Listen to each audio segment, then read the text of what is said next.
کچھ لوگ کہتے ہیں تم بھی عجیب لوگ ہو، یا رسول اللہ کہہ کے آگے کچھ بھی نہیں کہتے. جب کہتے ہو یا رسول اللہ اس کے آگے کچھ بھی نہیں کہتے.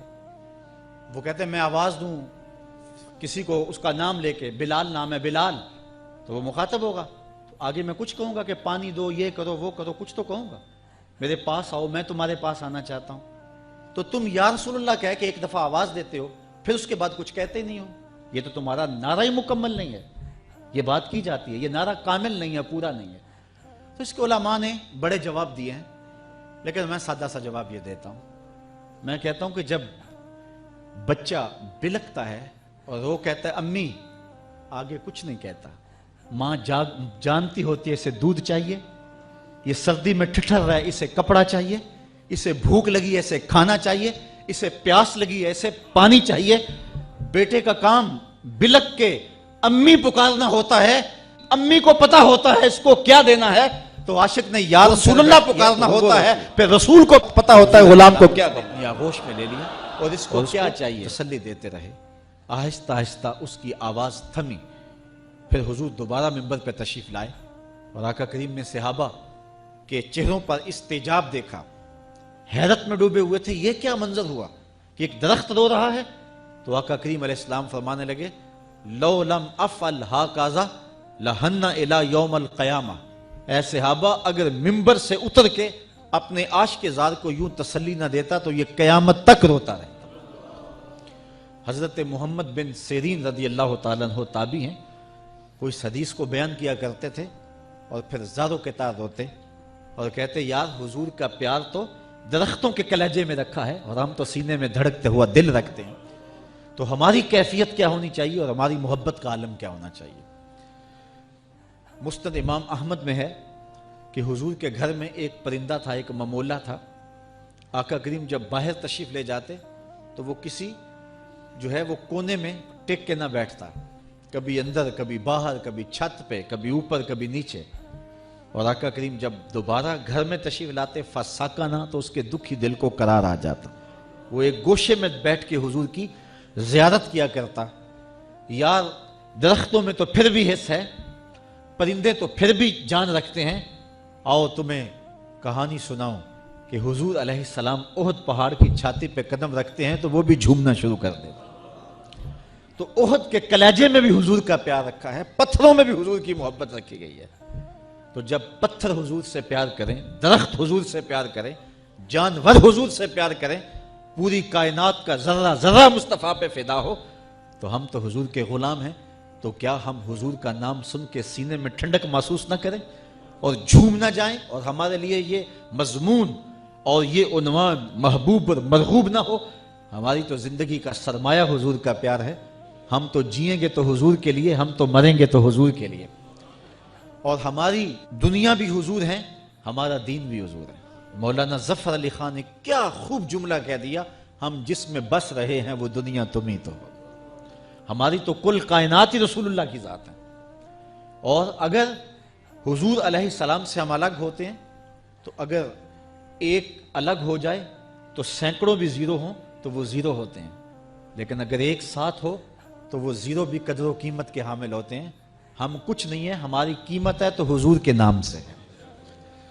اور جب تک ہم حضور کے ساتھ رہیں گے تو ہم زیرو بھی ہیرو ہوں گے. اور اگر حضور علیہ السلام سے تعلق کمزور ہوگا تو پھر ہماری قیمت گرتی چلی جائے گی. تو ہمارا سارا وزن اور ہماری ساری قیمت حضور علیہ السلام کے نام سے ہے. اقبال نے یہ خلاصہ بیان کیا کہ اگر تم پست کو بالا کرنا چاہتے ہو اور اگر تم پستیوں کو بلندیاں دکھانا چاہتے ہو تو ایک ہی نسخہ ہے، اور یہ نسخہ کیمیا ہے کہ حضور علیہ السلام کے ساتھ جڑ جاؤ تو زمانے میں سرخرد ہو جاؤ گے اور کامیاب ہو جاؤ گے. اور جو لوگ حضور علیہ السلام کے ساتھ وابستہ ہوئے پھر انہوں نے عزتیں پائی. آپ سے ایک سادہ سوال پوچھتا ہوں کہ جب میرے حضور تشریف لائے تو زمانے کے خاقان کا نام کیا تھا؟ عالی مرتبت علماء کرام جو تاریخ کا گہرا مطالعہ رکھتے ہیں تو ان کی نظر میں اور ان کے ذہن مبارک میں وہ نام ہو تو ہو، ورنہ ہم سب قاصر ہوں گے کہ اس دور کے خاقان کا نام کیا تھا. اگر میں پوچھوں کہ اس دور کے کیسر کا نام کیا تھا تو اس کا جواب بھی مشکل ہوگا. علماء کرام کے علاوہ جواب دینا ہمارے بس میں نہیں ہوگا. اگر میں کہوں کہ اس دور کے کسرا کا نام کیا تھا تو بہت تھوڑے لوگ جانتے ہوں گے. یہ اس دور کا اوباما تھا.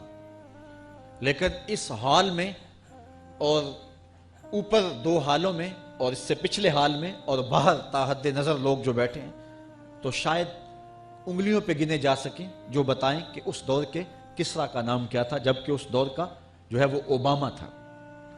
لیکن میں اگر یہ سوال کروں کہ مجھے بتاؤ کہ میرے رسول کے مؤذن کا نام کیا تھا، تو ایک ایک بچہ اٹھ کے بلال حبشی کے نام کا نعرہ لگائے گا کہ نہیں لگائے گا؟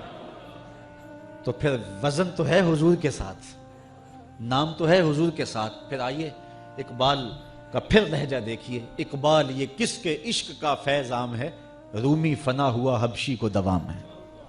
رومی مٹ گیا اور حبشی وہاں چلا گیا جہاں شہنشاہ روم بھی نہیں پہنچ سکا ہے. آج بھی دلوں پہ حکومت بلال حبشی کی ہے.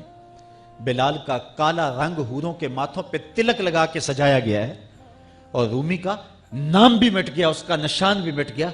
اگر چاہتے ہو کہ لازوال ہو جائیں، اگر چاہتے ہو کہ امر ہو جائیں، اگر چاہتے ہو کہ نام بھی نہ مٹے اور ذکر بھی نہ مٹے، تو آؤ حضور کے نام پہ قربان ہو جاؤ. حضور کے نام پہ قربان ہونے جانے والا امر ہو جاتا ہے اور زمانہ اس کا نام نہیں بھولتا. یار ایک منڈا تھا، اس کو جانتا کوئی نہیں تھا. میں نے اس کے محلے کے لوگوں سے پوچھا ہے، چند اس کے جو قربت والے لوگ تھے اور وہ جانتے تھے، وہ کہتے ہیں بچپن میں باہر نکل گیا اور ہمیں نہیں پتا کہ اس نام کا لڑکا بھی ہے. لیکن پھر ایک دن آیا کہ ہر شخص کا رخ ڈھوک کشمیریاں کی جانب تھا اور میں نے خود اپنی آنکھوں سے دیکھا کہ آمر چیمہ کی گلی کے اندر اتنے گلدستے پڑے ہوئے تھے کہ گزرنے کی جگہ نہیں تھی. اور جس نے اس کو دیکھا تھا، شک پڑا کہ میں نے اس کو دیکھا ہوا ہے، وہ بھی چھاتی تان کے کہتا تھا ہاں میں اس کا یار ہوں. یار اسے تو کوئی جانتا نہیں تھا، لیکن زمانہ اس کا یار بن رہا ہے اور لوگ جو اس کے والد سے دور کی شناسائی رکھتے ہیں وہ بھی کہتے ہیں جی میرے بڑے پرانے تعلقات ہیں. یہ تعلقات کیسے جاگے اور یہ کس طرح شناسائی ہوئی؟ یہ صرف ایک ہی نام ہے اور وہ نام ہے میرے محمد عربی صلی اللہ علیہ وسلم کا. اللہ اکبر، یا رسول اللہ. نہیں تو لاہور کے کوچائے چابک سواراں کی کہانی سن لو. بیٹا لوہاروں کا ہے اور دکان پہ ٹھک ٹھک کرتا ہے اور اسے کوئی گلی میں بھی نہیں جانتا. اور پھر ایک دن آیا، وہ زمانے کے سینوں کے اندر دھک دھک کرنے لگا. امیر ملت پیر جماعت علی شاہ رحمۃ اللہ تعالی، اس زمانے میں جن کے 1,00,000 مریدین تھے. کوئی معمولی نام نہیں ہے امیر ملت علیہ رحمہ کا.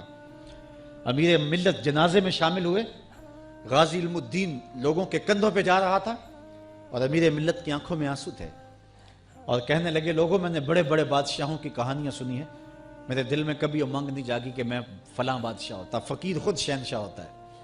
کہا بڑے بڑے پہلوانوں کے تذکرے پڑے ہیں، میرے دل میں یہ آرزو نہیں جاگی کہ فلاں پہلوان میں ہوتا. فرمان لگے ہاں میں نے بڑے بڑے ولیوں کے تذکرے پڑے ہیں، میرے دل میں یہ تمنا بھی نہیں ہوئی کہ فلاں ولی میں ہوتا. آج میرے دل میں رہ رہ کے خیال آ رہا ہے کاش آج اس چارپائی پہ میں ہوتا. میں نے خود اپنی آنکھوں سے غازی عامر چیمہ کے مزار کی پائنتی پر ایک سید زادے کو روتے ہوئے دیکھا ہے اور وہ ساتھ کہہ رہا تھا ربا میں تینوں یہ نہیں کہنا مینوں عامر چیمہ بنا دے، مینوں دے قدمہ دی مٹی ہی بنا دے. تو یہ سرخروئی ہے حضور علیہ السلام کے دامن سے وابستہ ہونے کا، یہ صلہ نصیب ہوتا ہے. ہر کے عشق مصطفیٰ سامان اوست، بحر و بر در گوشائے دامان اوست.